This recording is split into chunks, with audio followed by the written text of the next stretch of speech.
Salam sejahtera. Nama saya Lee Hui Ping, pelajar daripada OUM.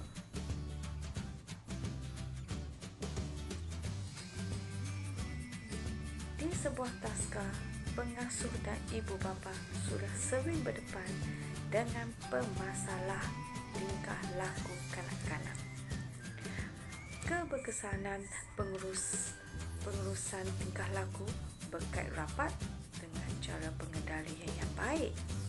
Tahukah anda, mengamuk merupakan salah satu tingkah laku yang dikenali sebagai tantrum. Tantrum ialah tingkah laku kanak-kanak yang mengalami kemarahan secara tiba-tiba. Biasanya, kanak-kanak di taska yang berumur 1 hingga 4 tahun selalu mengalami permasalahan tantrum. Fasa inilah yang menjadi kanak-kanak agresif untuk mengawal perasaan mereka kerana mengalami saraf yang menegang. Temper tantrum merupakan luapan emosi yang meledak-ledak sehingga tiada kawalan diri.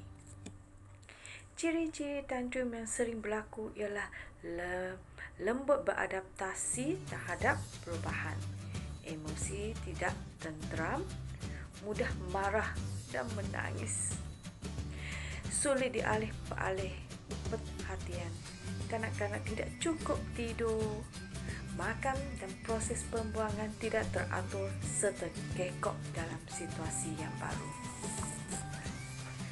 Jenis-jenis tantrum ini ialah mengamuk untuk mencari perhatian. Contohnya, kecewa apabila keperluan dipenuhi, tidak dapat menyuarakan pendapat dan penyampaian kurang jelas. Mengamuk yang ada alasan jelas. Contohnya, tidak mahu ke taska dan menangis. Seterusnya ialah mengamuk, tidak mengikuti arahan. Contohnya, tidak mengubah aktiviti yang dilakukan dan membantah. Antara tantrum yang suka dikawal ialah agresif dengan orang yang sekeliling, kecewa bila tidak mendapat sesuatu yang diingini dan buat fizikal agresif, mendatangkan kecederaan pada diri, tanda tekanan perasaan dan tidak puas hati. Tantrum yang berpanjangan iaitu melebih 25 minit dan mengganggu ketenteram kanak-kanak lain. Kesilapan pengurusan. Kita tidak boleh menengking dan meninggikan suara. Ini akan membuat kanak-kanak menangis dan meraung dengan lebih kuat.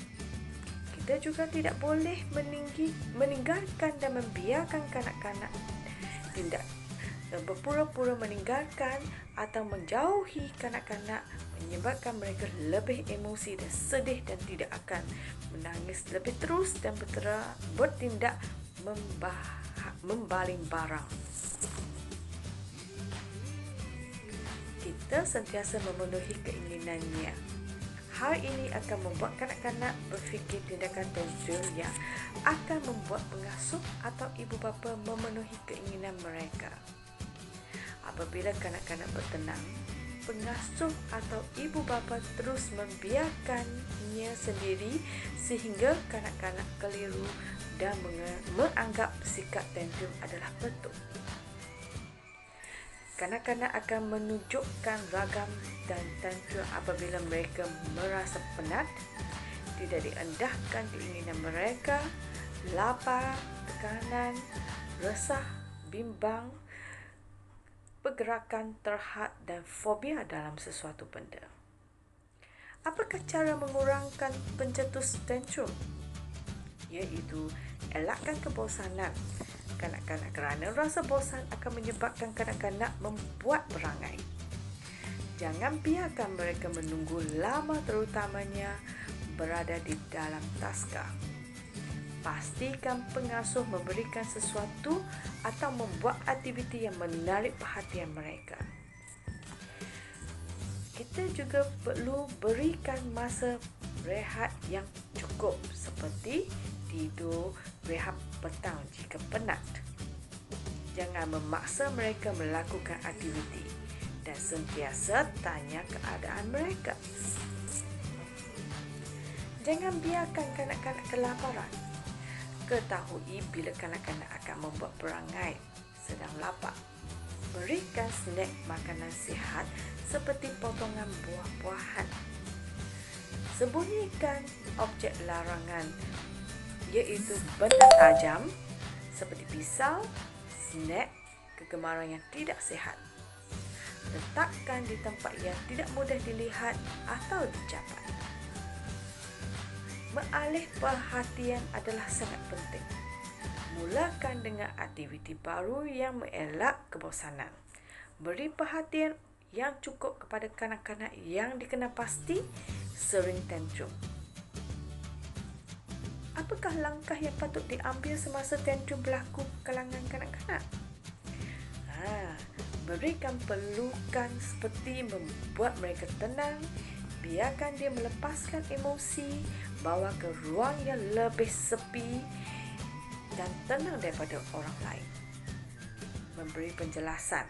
Ini sangat penting untuk menetapkan pendirian dan tegas dengan keputusan.